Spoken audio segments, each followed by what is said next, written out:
आजच डाउनलोड करा आणि तुमच्या आवडत्या मालिकांचा आनंद लुटा। काय झालं? मामाची वाट बघताय? मामा येईल हा? तोपर्यंत तुम्ही दूध पिऊन घ्या बरं। तेजू अक्का, ह्या खायला कधी लागणार का? हा ना, ही लहान मुलं आहेत ना म्हणून फक्त असतं दुधावर राहतात। आता आपल्यासारख्या माणसांना पोटभर जेवायला लागतं।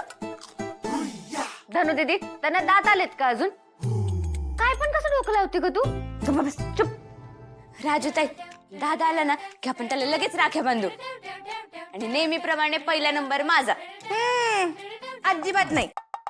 या वर्षी दादाला पहिली राखी मी बांध। अगं पण दरवर्षी भागूची असते ना पहिली राखी। मग काय झालं? या वर्षी लग्न झालेली सगळ्यात लहान बहीण मी आहे ना, मग मी पहिले राखी बांधणार। अजिबात नाही धनु दीदी, तुझं खाऊन होईपर्यंत माझी राखी बांधून झालेली असत। गप्प बस ना, मॉडर्न कळलं ना? काय कसलं एवढ्या गप्पा चालू आहेत?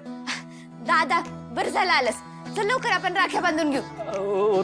थांबा थांबा जरा, काय ना आधी बाळानं मला दवाखान्यात घेऊन जायचंय। डॉक्टरांची आजचीच वेळ मिळाली ना, मग आपण आल्यावर सण साजरा करू। हा अरे पण दादा, रक्षाबंधनाच्या दिवशी तू राखी बांधल्याशिवाय घराबाहेर पडत नाहीस ना? हा, आणि तसं पण 15च मिनिटं लागतील। ये की लवकर बस। हा 15 मिनिटं बागे, आपल्या धनुला खाऊन आवरायलाच 15 मिनिटं लागतात। बोल, तुम्ही मलाच बोल। ह्या तिघी बोलतातच, आता तू पण बोल। अगं ये, जाते। नाही, मला नाही बोलायचं। अगं हे. काय झालेलं? कुठे घेऊन निघाली?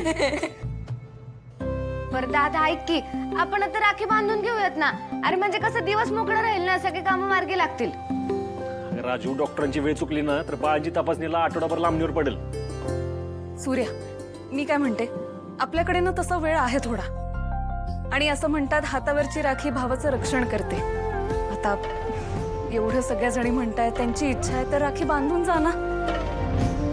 तुळजा, माझ्या बहिणी माझ्या सोबत असताना मला रक्षणाची काय गरज नाही। माझ्यावर संकट येताना पण ना 10 वेळा विचार करेल।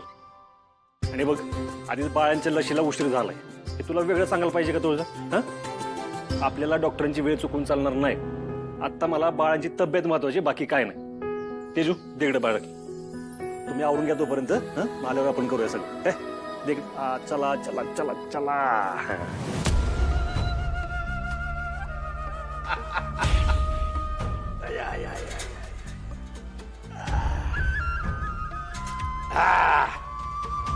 एवढ्या खटपटी लटपटी करून मी आम्हाला 24 तासाचे वर बी आत ठेवू शकला नाही तुमचा तो सूर्या। डॅडी, खरं तर 24 तास पण लागले नसते। मला थोडं काम आवरून असतं, पण थोडा वेळ लागला त्याबद्दल। लाज वाटते काय सांगताना? तुम्ही वकील झालात, पण तुमचं चेंबर व्हायला बरीच वर्ष लागली, आणि शेवटी ते झालं ते आमच्यामुळे, याचा इसर पडलेला दिसतोय तुम्हाला। आणि आम्हाला गरज पडली तर तुम्ही 4-4 तास उशिरा येत नाही। डॅडी, मला माफ करा। छत्री, जामिनाचा खर्च याच्याकडे लाव। चालते। वा वा वा वा वा, न्यायप्रिय इन्स्पेक्टर, कायदा पाळायची लईच हौस आलेली दिसते तुला। येईल बदलीचं पत्र, येईल तेव्हा फळ। अहो डॅडी, या सगळ्यात माझी काय चूक आहे? अहो त्या सूर्याने नाव घ्यायचं नाही त्याच, याचं असतं तर आम्ही करूच। आधी तुझ्याकडे बघतो। इथं फक्त आमचा कायदा चालतो याची जाणीव करून द्यायची असेल तर तुला दया दाखवून चालणार नाही, तुझी बदलीच करावं लागेल। होणार।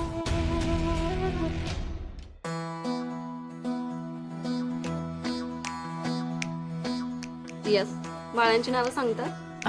मॅडम, अजून आमच्या बाळांची नावं ठेवायची बाकी आहेत। हो, पण फाईलला काहीतरी लिहावं लागेल ना आपल्याला। मॅडम, एवढा कशाला विचार करता? लिहा तुम्ही। एकीचं लिहा सोन्यासारखी सोनू, आणि दुसरीच गुलाबासारखी पिंकी। लिहा। हा, सोनू। वडिलांचं नाव काय? वडिलांचं सोनू तेजश्री जगताप। सर, आईचं नाव नाही, वडिलांचं नाव सांगा ना।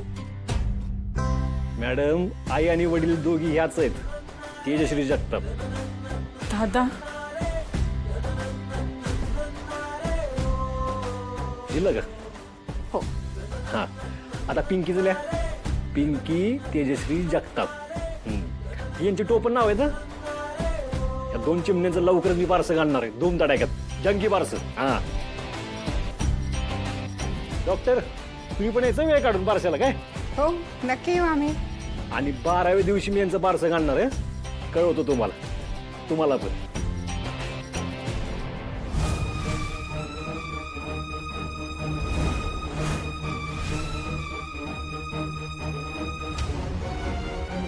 काय फाजीलपणा लावलाय हा? मालक, अहो तुमची आरती ओवाळायला तुम्ही जर फाजीलपणा म्हणत आजची का नाही तर वय करते आम्ही फाजीलपणा. समध्या गावात तुमच्या कर्तृत्वाची किती चर्चा आहे. एवढं मोठं काम करून आलायसा तुम्ही. आता बारक्या पोरी पळवून नेणं म्हणजे काही सोपी गोष्ट आहे वी. तुमची जीभ लई चुरचुर करायला लागली असं नाही वाटत तुम्हाला? हे? तिचा बंदोबस्त करायला फार वेळ लागायचा नाही आम्हाला. अहो करा की मग बंदोबस्त करा आणि स्वतःच्याच पापाचा घडा भरून घ्या. तसं बी भरतच आला असेल म्हणा. म्हणून तर ही अशी कर्माची फळं भोगायला लागते ती तुम्हाला. दासांनी लईच फोडलेलं दिसतंय तुम्हाला रात्री. हा, मला वाटलं राज्याला कोणतरी येईल तुम्हाला मदत करायला, पर ही छत्री सोडलं तर दुसरं कोण बी विचारायला आलं नाही तुम्हाला. अहो तुम्ही गावाचं तारणहार, एवढं मोठं नाव तुमचं, आणि तरी बी साधी विचारपूस बी केली नाही कोणी. हे काय पटलं नाही बाबा मला. वाघ घायाळ झाला ना, अक्कोली कुत्रे राज्य करतात, तसं झालंयच. तुमचं नशीब समजा. आमचे वाईट दिवस सुरू आहेत म्हणून ऐकून घेतोय तुमचं. नाहीतर काय मालक, मारणार तुम्ही मला? कसं मारणार? गोळी घालणार का गळा दाबून मारणार का अक्का? दास, मर्यादा सोडायची नाही, अवकातीत राहायचं. मर्यादा तर तुम्ही सोडल्या मालक, म्हणून तर माझ्यावर ही असं वागायची वेळ आली. काय मिळालं तुम्हाला ही समजा असं वागून? हवं समध्या गावात तर स्वतःची आबरू घालवून घेतलीच तुम्ही, पर स्वतःच्या घरच्यांच्या नजरेत बी वाईच बी किंमत ठेवली नाही तुम्ही स्वतःची. अहो त्या सूर्याने एवढी अद्दल घडवली तुम्हाला, पर तरी बी तुम्हाला तुम्ही केलेल्या कुठल्याच गोष्टीचं वाईच बी काय वाटत नाही, वाईच बी पश्चाताप होत नाही. नको होऊन दे. तुम्ही नाही मान्य केलं का नाही, तरी बी तुमची पाप लपणार नाही. ती तो वरचा समजा बघतोय. तुमच्या पापाचा घडा भरत आलाय मालक आता. त्याच्यामुळे योग ना योग दिवस तुमचा हिशोब होणार.